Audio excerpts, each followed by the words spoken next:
Hello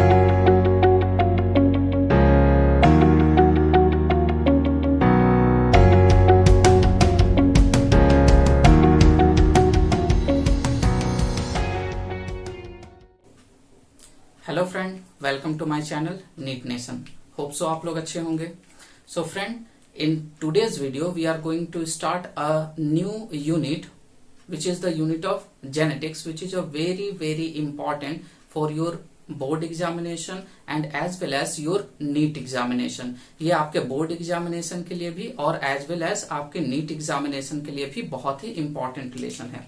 this unit comprises of 3 lesson. इस unit में 3 lesson हैं। जो पहला लेसन है that is the principle of inheritance and variation, second lesson जो है molecular basis of inheritance and third है इवोल्यूशन। तो इसमें ये this 3 lessons is very important for your all competitive examination, that is either it is the NEET examination or your board examination. So be very precise for this chapter. हम लोग बहुत अच्छे से इसको करेंगे और इसके हर बेसिक चीज के बारे में जानेंगे ताकि आपके कॉन्सेप्ट क्लियर हो सके, आप अच्छे से समझ सकें। So today in this video we are going to start the first lesson, that is the principle of inheritance and variation। जो principle of inheritance और variation जो first lesson है इस unit का, हम उसको start करते हैं। So this is the first lesson which is comes under the unit genetics। ये किसके अंदर आता है? genetics। अगर हम genetics की बोलते हैं, when we say about the genetics, जब भी हम genetics के बारे में बात करते हैं, genetics then first comes in our mind that is who is the father of genetics। किसको हम लोग father of genetics बोलते हैं? So the father of genetics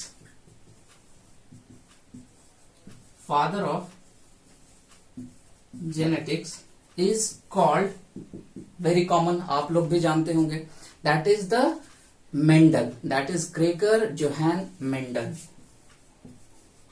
Gregor Johann Mendel। Gregor Johann Mendel is known as the father of genetics। So before we are starting the complete lesson, we have to find out certain contribution of this Mendel in genetics। क्या क्या contribution है इस Mendel के in genetics में, and why he is called the father of genetics। क्यों इनको father of genetics भी कहा जाता है?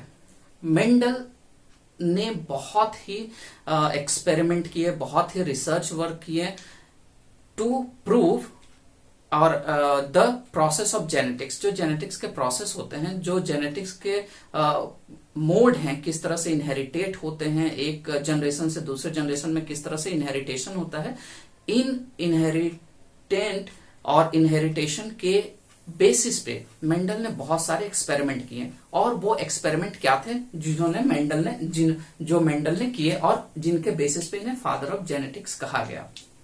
मेंडल जो थे, ही टुक बर्थ, इनका जो बर्थ हुआ था इन 1822। इनका जो बर्थ था, took the birth in 1822। 1822 he took the birth and his death This takes place, इनका जो डेथ हुआ था this takes place in 1884। इनका जो डेथ हुआ था वो 1884 में हुआ था। Now what he's done in between them, he is a, अगर इसके बैकग्राउंड की बात करते हैं मेंडल के, तो मेंडल इज अ प्रिस्ट, ये एक पादरी थे in a church and he is doing a 6-year experiment on the pea plant। इन्होंने 6 साल एक्सपेरिमेंट किया था पी प्लांट पे। That is in this 6 year he having a certain conclusion and give the different theories। उन्होंने कुछ conclusion draw किए और कुछ थ्योरी दी। तो क्या वो कंक्लूजन थे, क्या थ्योरी थे, वो हम सब इस लेसन में पढ़ेंगे। So will start, that is he work 6 years in pea plant। इन्होंने पी प्लांट पे 6 साल वर्क किया। That is the pea plant, the scientific name is Pisum sativum. Clear? So he worked in Pisum Sativum for 6 years. And after that he having certain conclusion and certain theory. उन्होंने कुछ conclusion और कुछ theory दिए. But when he gave this theory, at that time their theory was not going to be accepted. उनकी जो ये theory थी वो accept नहीं की गई थी बिकॉज ऑफ सर्टेन रीजन. हम लोग उस रीजन के बारे में भी डिस्कस करेंगे कि क्या वो रीजन थे जिनके वजह से इनकी थ्योरी को एक्सेप्ट नहीं की गई थी. But when he give this theory at that time these are not getting recognised और इनको वो रिकॉग्निशन नहीं मिला था. लेटर ऑन बाद में they having a recognition. Later on कब उनको रिकॉग्निशन मिला? That is the after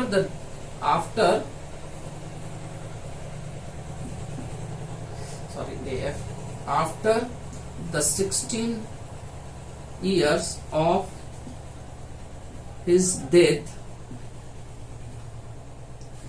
the three scientists,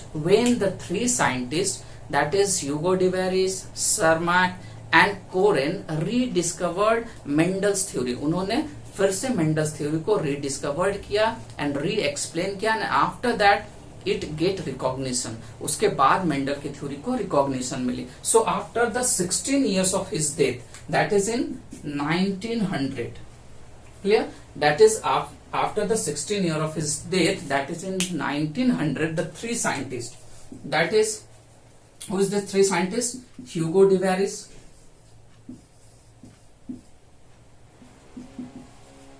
Varies, then Carl Correns and they E.V. Cermak. The three scientists, he is again rediscovered his theory of genetics. इनके theory को rediscovered किए, re-explain किए, and after the re-explanation, the Mendel's theory is getting recognized in 1900 में इनको फिर से recognition मिला. And after that he is considered as the father of genetics. इन्होंने फिर फादर ऑफ जेनेटिक्स इन्हें बोला जाने लगा. इनकी theory now they are going to be it's going to be use world wide. उसके बाद इस थ्योरी को यूज करने लगे हम लोग. और even nowadays we are study the same theory of the Mendel principle, और all the research work which is going to be takes place in the genetics is based on this Mendel's experiment. Mendel के experiment पे ही theory आज तक हम लोग पढ़ते आ रहे हैं. So this is about the Mendel's. Now what is the reason behind not accepting the Mendel's theory and what is the reason behind accepting this theory? We will discuss next. That is, what is the reason for accepting this theory or the recognition of Mendel's theory, or what is the reason for non-recognition of Mendel's theory. So we'll start.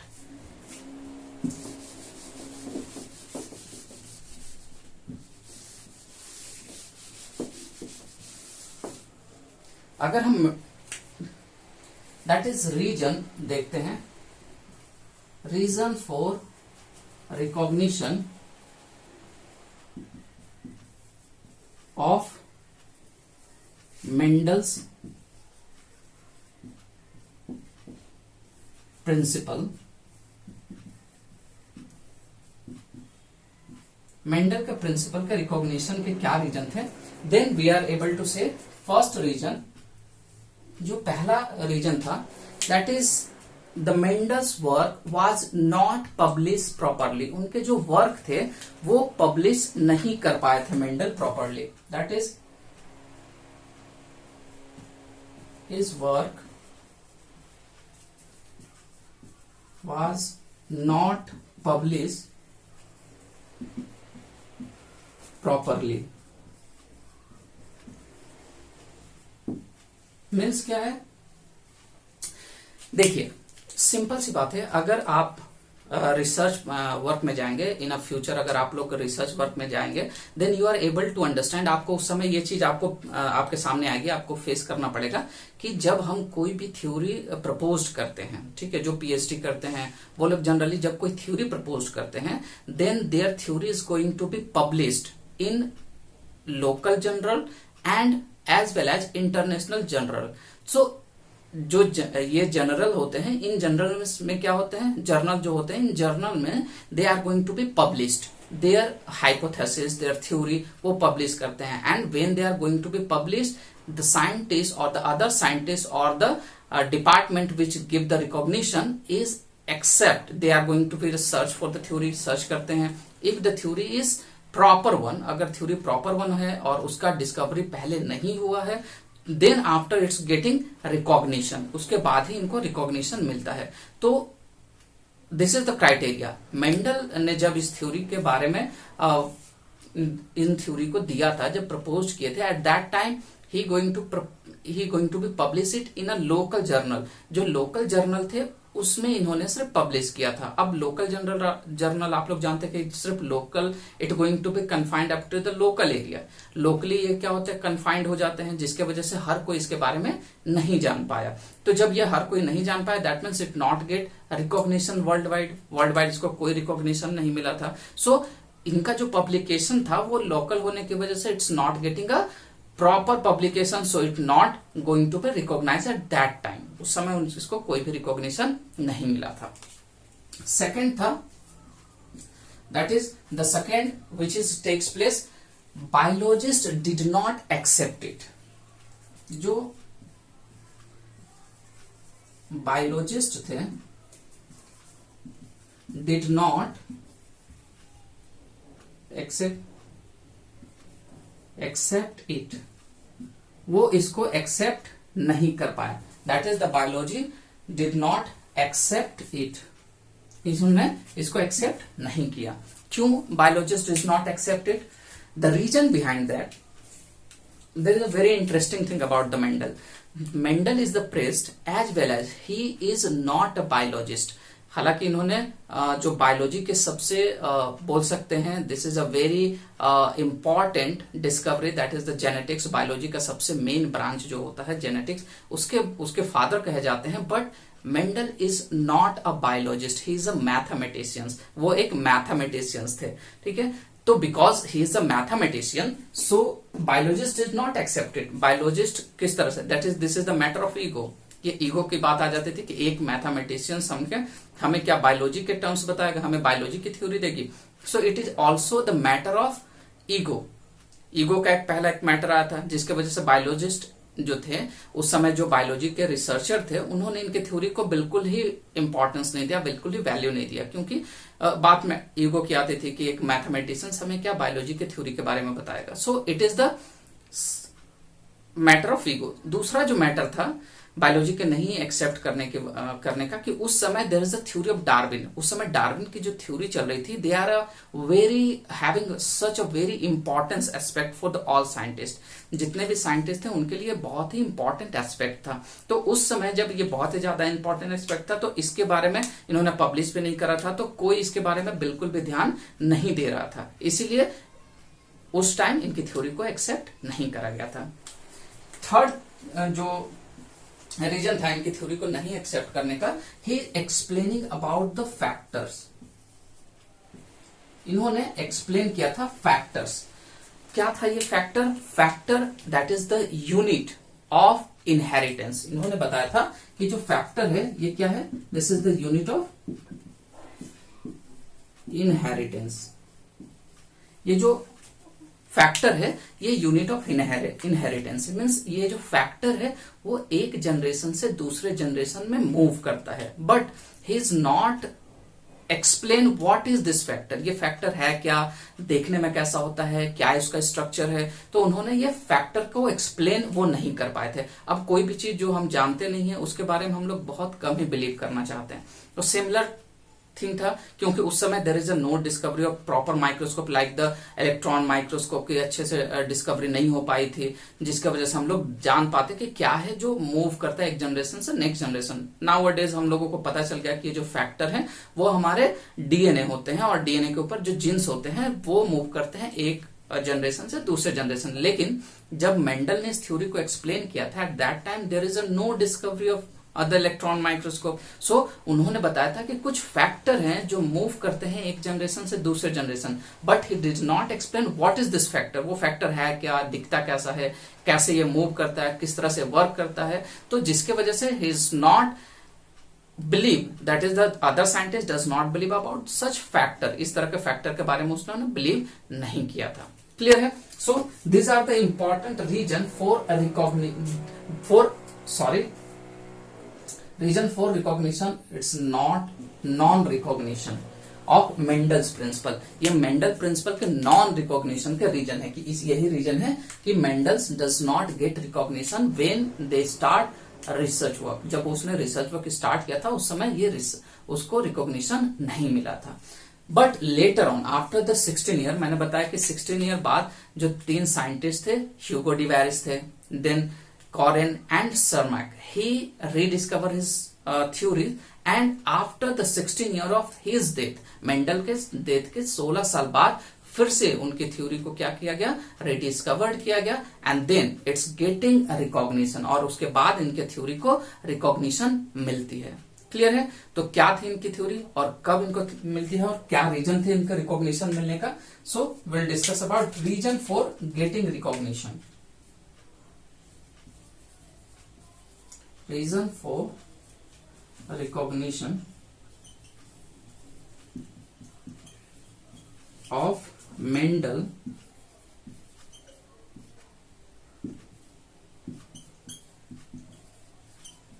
Principal. Mendel के principle के recognition होने के क्या reason थे. ठीक है. So that is the first reason.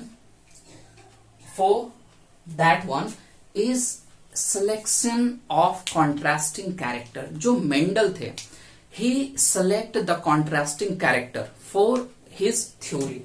That is selection of contrasting character. इन्होंने contrasting character select किया था. क्या था कॉन्ट्रास्टिंग कैरेक्टर. दैट मीन्स अगर हम नॉर्मल कैरेक्टर की बात करते हैं, will discuss about the tall. एक टॉल है और दूसरा टॉलर है. ठीक है. So there is a confusion, there is a ambiguity between the two concept, this tall and taller in among the people. जो लोग होते हैं उनके बीच में कोई इस कॉन्सेप्ट को लेकर थोड़ी एम्बिग्यूटी होती है. जैसे कि मान लीजिए माई हाइट इज 5'10", मेरी जो हाइट है वो 5'10" है. तो मैं जो 6 फीट है उनके अकॉर्डिंग मैं taller, I am the taller and then 6 feet is the tall. लेकिन जो हमसे छोटी हाइट का है लाइक 5'6", उसके अकॉर्डिंग मैं टॉल हूं. क्लियर है. सो इसके वजह से क्या होती है कि बहुत से एम्बिग्यूटी हो जाती है कि कौन टॉलर है कौन टॉल है. तो इन्होंने क्या किया, he choose the contrasting character. That means there is a no ambiguity, कि कोई भी एम्बिग्यूटी ना हो, बिल्कुल contrasting. That is approximate, we can say the opposite characters. जैसे कि इन्होंने क्या चूज किया, टॉल एंड शॉर्ट. अब शॉर्ट हर किसी के लिए शॉर्ट है, टॉल हर किसी के लिए टॉल है. क्लियर है. So he choose the contrasting character. Like if we just take about the example of colour, अगर हम कलर की बात करते हैं, he took the flower color that is the purple and white. So purple is purple and white is white. There is a no ambiguity. कोई mixing नहीं है इनमें, और जिसके वजह से we are able to identify it, we are able to we face it clearly. इसको clearly हम लोग आइडेंटिफाई करते हैं, समझ सकते हैं. So he took the contrasting character, which is a very important things for his recognition. ठीक है, जो बहुत ही इंपॉर्टेंट है इनके रिकॉग्निशन के लिए. जो सेकेंड पॉइंट था कि क्या इन्होंने चूज किया, that is they having a large sample size.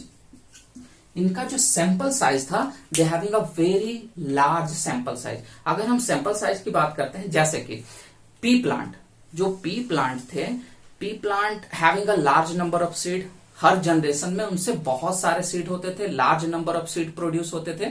So because of this large number of seed, we the calculation is going to be very very efficient. जैसे कि आप सिंपली मान के चलिए कि अगर हम कोई डोमिनेंट और रिसेसिव के बारे में जानना चाहते हैं, तो क्या हम, और अभी आपके साथ कोविड का क्राइसिस चल रहा है, तो कोविड के लिए आप लेंगे टेस्टिंग. आप जान रहे होंगे कि अभी टेस्टिंग हो रहा है फेज 1, फेज 2, फेज 3. तो फेज 1 में क्या होता है, कम लोगों पे टेस्ट किया जाता है, दैट इज अबाउट 10 पीपल्स के ऊपर टेस्ट किया जाता है। फेज 2 में it is the number is 100, 400, इस तरह के लोगों पे टेस्ट किया जाता है। और जो फेज 3 होते हैं they having a thousands of people, जो अलग अलग, और उसके बाद एक कंक्लूजन ड्रॉ किया जाता है। इसका मतलब क्या है कि कभी भी हम जब कोई भी कंक्लूजन ड्रॉ करते हैं तो वो कम नंबर पे नहीं हम कर सकते हैं कि अगर मान लीजिए कि 10 लोगों के हेयर अगर ब्लैक हो रहे हैं तो we are not say that is this is the dominant character, we have to be say either it's the dominant or recessive on the basis of it takes place in a larger number,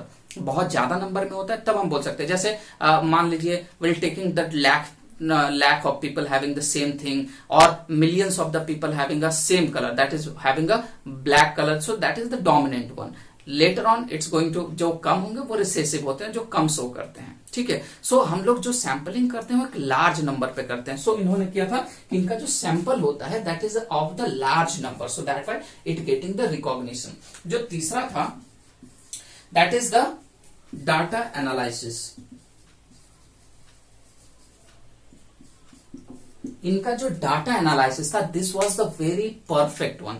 अब data analysis की अगर हम बात करते हैं, जैसे कि मैंने बताया कि मेंडल जो थे एक मैथमेटिशियंस थे, तो इनके जो भी कलेक्शन ऑफ डाटा थे दे आर वेरी प्रॉपर, वो बहुत ही प्रॉपर थे।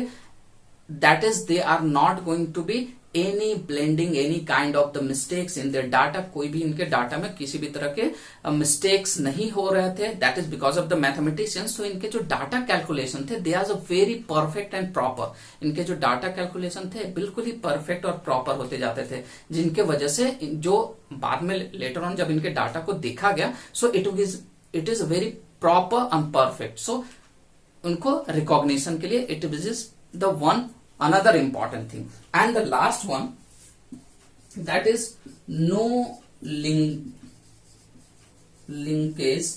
इनका जो था, ठीक है, linkage, no linkage means those he choosing the contrasting character। इन्होंने जो contrasting character चूज किया था ये जनरली 7 कैरेक्टर लिए थे। So इन 7 कैरेक्टर में there is a no linkage is found, इसमें कोई भी लिंकेज नहीं मिल रहा था। So if there is a no linkage, linkage क्या होता है ये बाद में उनको पता चला, बाद में लोग जाने कि लिंकेज क्या होता है। सो जब उन्होंने ये रिसर्च किया था at that time there is a no linkage is found in their characters. इनके जो कॉन्ट्रास्टिंग कैरेक्टर थे उनमें किसी भी तरह का लिंकेज नहीं आया था। So because there is a no linkage so it is easy to find out the result. जो रिजल्ट थे उसको फाइंड आउट करना बहुत ही ईजी था। So this is all about the reason for non-recognition of Mendel principle and recognition of Mendel principle। उसके बाद Mendel के प्रिंसिपल को रिकॉग्निशन के बाद क्या रीजन थे।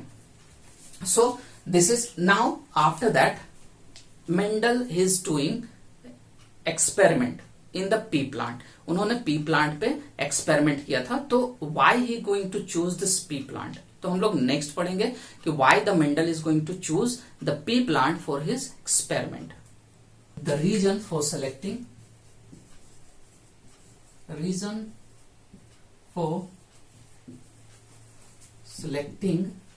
pea plant, that is Pisum sativum। क्या रीजन थे, किन रीजन से इन्होंने पी प्लांट को सिलेक्ट किया था? So that is the first reason for the selecting pea plant is the life cycle of pea plant। जो लाइफ साइकिल होता है पी प्लांट का it is a very shorter life cycle और life span. That is इसका जो life cycle होता है is about 3 to 4 weeks।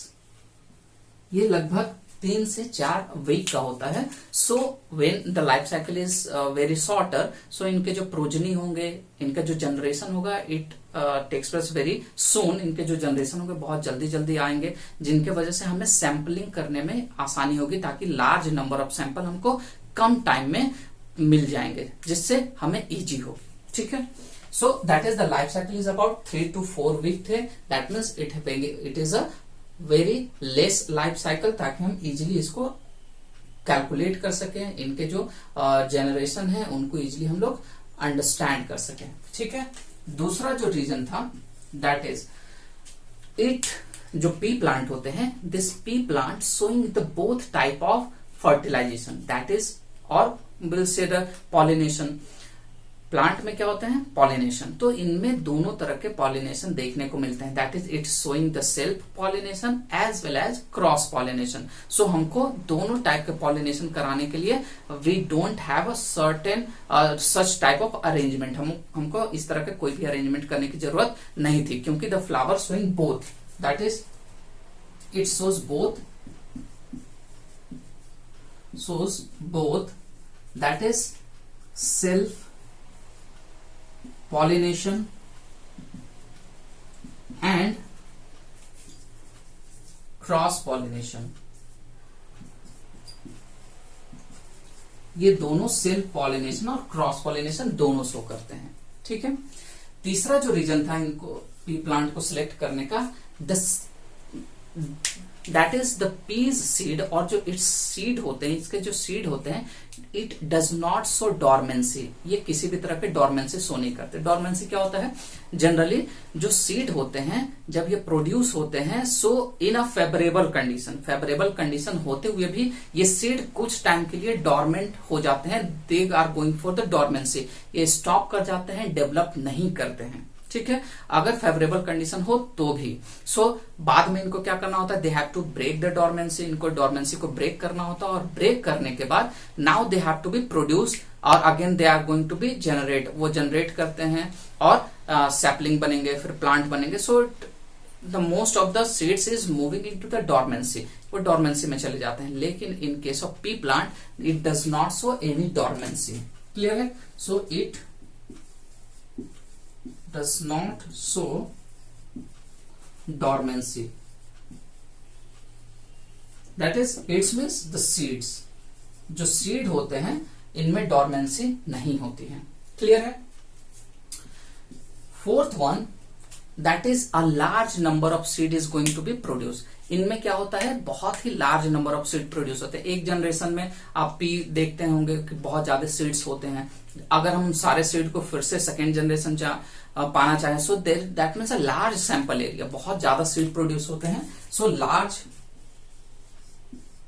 Sample और सैंपल सीड आर प्रोड्यूस, बहुत ज्यादा सीड्स प्रोड्यूस होते हैं। तो क्या होता है? जिनके वजह से हम लोग इजिली इसको कैलकुलेट कर सकते हैं, इजिली हम लोग इसके डाटा को एनालाइज कर सकते हैं। ठीक है। नेक्स्ट जो फिफ्थ नंबर कंडीशन है, that is on the fifth one, we just write it here, फिर कुछ चीजें हमको लिखनी है। जो फिफ्थ कंडीशन है, that is he choose that is the pea plant showing this contrasting character, that is it shows contrasting character. मैंने बोला था कि कॉन्ट्रास्टिंग कैरेक्टर ये बहुत ही इंपॉर्टेंट था इसके लिए। ठीक है। He choose the 7 contrasting character, 7 contrasting characters choose किए थे, जिनमें ये जो पी प्लांट थे, this having a single plant having this 7 characteristic, इस सिंगल प्लांट में 7 तरह के कॉन्ट्रास्टिंग कैरेक्टर इजिली अवेलेबल थे, तो इन्होंने इसी को चूज किया। अब क्या क्या इनके कैरेक्टर्स थे, और ये जो कैरेक्टर्स थे, this character we have to be remember it, कि इसमें जो कैरेक्टर थे वो कौन से इसमें डोमिनेंट है और कौन से रिसेसिव है। हम इसको देखते हैं। Will just mention here the characters, क्या कैरेक्टर्स इन्होंने लिए थे, कौन से इनमें डोमिनेंट थे, and which one is the recessive. आपको एग्जामिनेशन में ये बोलता ये this is not going to be mention, ये कहीं भी मेंशन करके नहीं रहेगा कि कौन सा कैरेक्टर डोमिनेंट है, कौन सा रिसेसिव है। So you have to be keep in mind, आपको ध्यान रखना होगा कि हम कौन से इसमें डोमिनेंट कैरेक्टर है, किस डोमिनेंट कैरेक्टर के बारे में हमने पढ़ा, और क्या जो कैरेक्टर था वो रिसेसिव था। So you have to keep it mind. तो he choosing how many character, मैंने बताया था कि how many contrasting character he choosing the 7 contrasting character. So will discuss this 7 contrasting character. पहला जो कॉन्ट्रास्टिंग कैरेक्टर था, that is which is taken by him, the first one is height। जो पहला character इन्होंने चूज किया था, this one is the height. तो height जो कैरेक्टरिस्टिक था, he choosing the tall and dwarf, dwarf और जिसको शॉर्ट भी बोलते हैं। क्लियर है? टॉल और ड्वार्फ, ठीक है। Second he characteristics he chosen is the flower position, that is flower position. Flower position क्या था? He choose the two flower position, axial and terminal. Flower position की अगर हम बात करते हैं तो कैसा होता है एक्सियल और टर्मिनल? अगर हम एक सिंपल बना रहे हैं, दिस इज द स्टेम, तो if the flower is takes place on the side, अगर फ्लावर इन सब जगहों पर होता है that is called the terminal, sorry this are the axial. और टर्मिनल किस कंडीशन में होता है? Terminal means if the flower is takes place on the growing stem, जो ग्रोइंग स्टेम होते हैं अगर इसी पे फ्लावर अराइज होते हैं, they are the terminal flower, ठीक है। So he took the flower position which is the axial and terminal. Third the characteristics he choose, तीसरा कैरेक्टर जो इन्होंने चूज किया था that is the flower colour, जो फ्लावर के कलर थे। क्या कलर इन्होंने लिया था? That is purple and white. Clear है? पर्पल और व्हाइट। फोर्थ कैरेक्टरिस्टिक जो इन्होंने चूज किया था that is the pod colour. जो पोर्ड होते हैं, जो सीड जिनके अंदर होते हैं, जो कवर होता है, that is called the pod. So pod colour इन्होंने क्या लिया था? Pod colour is choosing the green and yellow. Clear है? Now pod shape, next character जो था पोर्ड शेप। क्या था पोर्ड शेप इनका? शेप जो था पोर्ड का, जब कवर होता है उनका शेप क्या होता है? इनफ्लैटेड, इनफ्लैटेड एंड कॉन्स्ट्रिक्टेड, कॉन्स्ट्रिक्टेड। क्या था? इनफ्लैटेड। आपने देखा होगा, अगर आपने इनका पोर्ड देखा होगा then it is the pod, this is the inflated, that is the smooth one, plain one. और कॉन्स्ट्रिक्टेड अगर हम देखते हैं तो आपने अगर देखा होगा constricted, it's look like that. Clear है? So this is the constricted and this is the inflated. So the pod shape था वो क्या था? कॉन्स्ट्रिक्टेड और inflated. Next characteristic which he choose, 6 number characteristic जो इन्होंने चूज किया था दैट इज सीड शेप। जो सीड शेप था, सीड शेप जो इन्होंने चूज किया था that is round and wrinkled,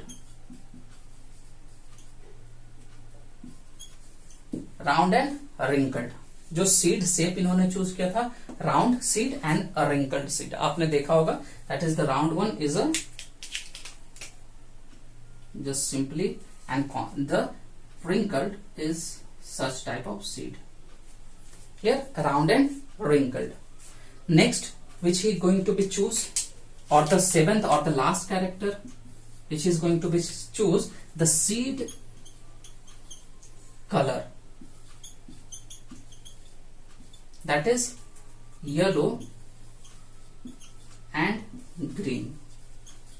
इन्होंने जो सीड कलर चूज किया था वो क्या था? Yellow and green. So this are the 7 characteristics, that is height, flower position, flower colour, pod shape, seed and seed colour. So he choosing these 7 characteristics or this contrasting characteristics in which the someone is the dominant and some is the recessive. So in your examination it's not mention that which one is the dominant character and which one is the recessive. So you have to be understand it that which one is the dominant one and which one have to be recessive. So you have to, for that this chart is very important. ये chart बहुत important है, आप इसको याद कर लीजिएगा examination में कि कौन से इसके डोमिनेंट कैरेक्टर्स थे और कौन से रिसेसिव कैरेक्टर्स थे, because this is a very important. So we up to what we discuss about the Mendel and his contribution in genetics. Mendel और उनके contribution जेनेटिक्स में क्या थे, उन्होंने किस तरह से they have done their research on the pea plant, किस तरह से उनकी थ्योरी को रिजेक्ट किया गया, नॉन रिकॉग्नाइज करा गया, फिर बाद में कैसे उनकी थ्योरी को रिकॉग्नाइज करा गया, और क्या रीजन थे कि उन्होंने पी प्लांट को ही सिलेक्ट किया था. सो up to what we completed about the Mendel and his contribution. Now in next video we will discuss about the more important terms about the genetics. Genetics के कुछ important terms के बारे में जानेंगे. Thank you.